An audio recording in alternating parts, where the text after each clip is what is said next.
Գյորջյան Կասկադ 60 ամիս փուլային վճարում բազմաթիվ առավելություններ։ Պարոն Մինասյան, համեցեք։ Պարոն Եղոյան,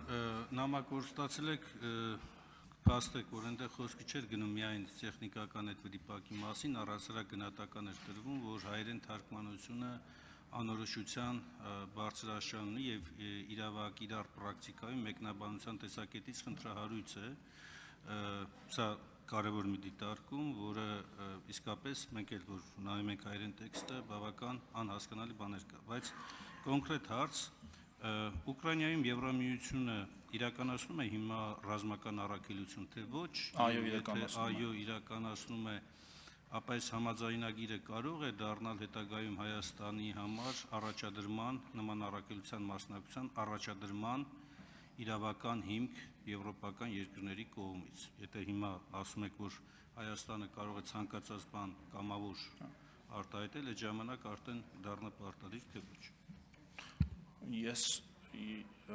ճիշտ հասկացա, դուք հարցում եք կարող են արդյոք Հայաստանին ստիպել, հա, դա հարցը, կամ պարտադրել, մասնակցել, նույնն է, էլի առաջադրել, ոնց կարող են առաջադրել, ամեն պետություն ինքն է որոշում իր առաքելությունը, որ պետություն ուղարկի այն մանդատի շրջանակում, որի շրջանակում որ գործում է այդ առաքելությունը, ուղղակի գիտեք, պարոն Մինասյան, ինձ հետաքրքրում է դուք ինչ եք Ուկրաինայի մասին հարցնում։ Օրինակ, ինչի Սոմալիի մասին չեք հարցնում։ Այնտեղ շատ ավելի, ասեմ, այնպես չի, որ ավելի հանգիստ է հիմա իրավիճակը, կամ օրինակ Բոսնիայի, չէ՞, այնտեղ մի քիչ ավելի հանգիստ է, բայց էլի կան որոշակի ռիսկ։ Ինչ եք դուք դա, ինչ եք էլի ուզում դրանով ակնարկած լինեք, որ կարող է պատահի սա ստորագրվել է նրա համար, որ հատուկ Հայաստանը գնա այնտեղ մասնակցի, ոչ։ Դրա համար չի ստորագրվել, ստորագրվել է նրա համար, որ Հայաստանը ունենա հնարավորություն մասնակցելու Եվրոպական միության առաքելություններին, որին կմասնակցի։ Արդեն կառավարությունը կորոշի ըստ իրավիճակի։ Արձագանք։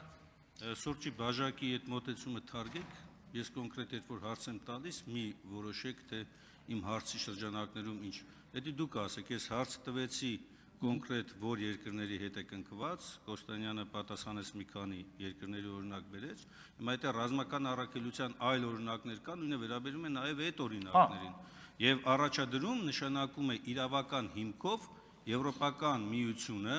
ասում է, այ Հայաստան, դու իմ հետ կնքված համաձայնագրում ստանձնել ես այսպիսի պարտավորություն, որ կարձագանքես, հիմա հարց, արձագանքման տեսակետից պարտավորությունը կա, թե չկա։ Ոչ, դա պարտավորություն։ Ավարտեմ խոսքս։ Եվ երբ որ խոսում ենք ուկրաինական բանի մասին, առաջի հարցը հետևյալն էր, Ուկրաինայում իրականացում է ռազմական առաքելություն, թե ոչ, եւ դրա բովանդակությունը ինչ է, եւ երկրները երբ որ մասնակցում են, նրանց մանդատի նկարագրությունը ո՞րն է, կա այդպիսի նկարագրություն, օրինակ, եւ այլ բաներ, մի ենթատեքստեր, մի փորձեք գտնել ու սուրճի բաժակ մի նայեք իմ հարցին։ Շատ լավ։ Պարոն Մինասյան, այս համաձայնագրով Հայաստանի համար սահմանվում է ոչ թե պարտականություն մասնակցելու այդ առաքելություններին, այլ իրավունք։ Նույնիսկ ԵՄ անդամ պետությունները չունեն պարտականություն մասնակցելու առաքելություններին։ Հիմա օրինակ Հայաստանում գտնվող այն ներկայացուցիչները, որոնք եկել են Եվրամիության դիտորդական առաքելության, ինքնակամ են եկել։ Եվրամիությունը չի կարող որևէ մեկի վրա քվոտա դնել, ստիպել։ Դուք ասում եք Եվրամիությունը այդպես ասիկ, չէ՞, կարող է ասել դուք ստանձնել եք պարտականություն, ոչ մեկ չենք ստանձնել։ Ինչ արձագանք։ Հա, պարտավոր ես արձագանքել, այո կամ ոչ։ Հա, իհարկե, պարտավոր ես արձագանքել, կասի կուզես մասնակցես օրինակ ծովահենների դեմ պայքարին, Կարմիր ծովում,